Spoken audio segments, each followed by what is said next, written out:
আসসালামু আলাইকুম রহমতুল্লাহ। কেমন আছেন সবাই? আশা করছি আল্লাহর রহমতে অনেক অনেক ভালো আছেন। সম্মানিত ভিউয়ার্স, আজকে আমরা রওনা করেছি ২৫০০ থানার ধূপতারা ইউনিয়নের আখের এলাকায়।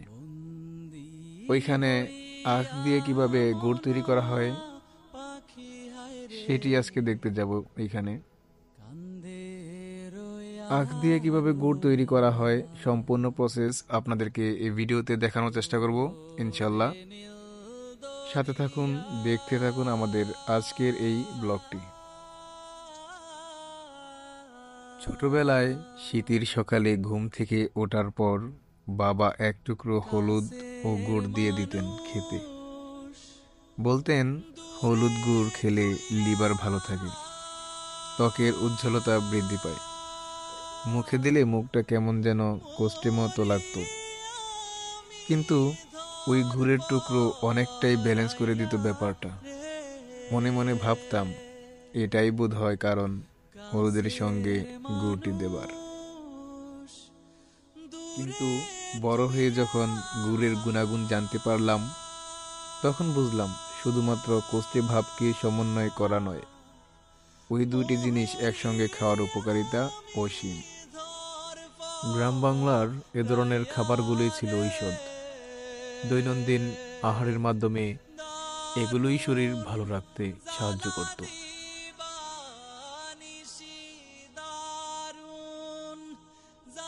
গুড়ে প্রচুর পরিমাণ খনিজ পদার্থ, গ্লুকোজ, পুষ্টিগুণ এবং জলীয় পদার্থ বেশি থাকায় এটাকে প্রাকৃতিক এনার্জি ড্রিঙ্ক ও বলা হয়। এতে আয়রন বেশি থাকায় হিমোগ্লোবিন তৈরিতে সাহায্য করে। তাই দুর্বল শরীরের জন্য এক টুকরো গুড় বা গুড়ের রস খুবই উপকারী। আখ, খেজুর রস, তালের রস এবং গোল গাছের রস থেকেই মূলত গুড় তৈরি হয়।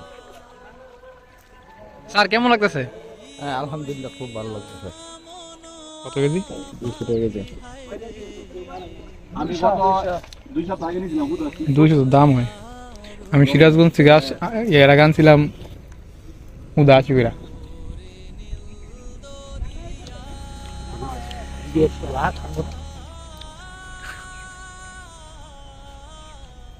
তুমি তো কইছো এটা তুই কি পড়াই এলে নিলাম না, এটা একটু পড়া কথা।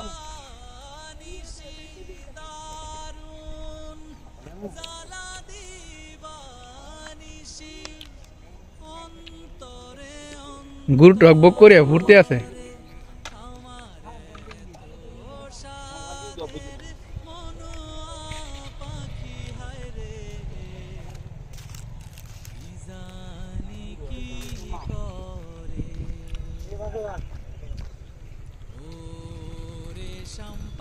কঠিন তো আগুনের। আরে বাবা রে বাবা। টাকা কত করে? 200 টাকা।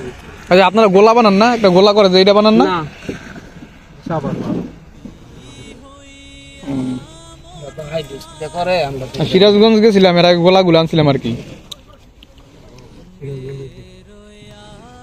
অনেকগুলো আনছিলাম। কোনটা মাল দিলে গুড় অনেক সময়।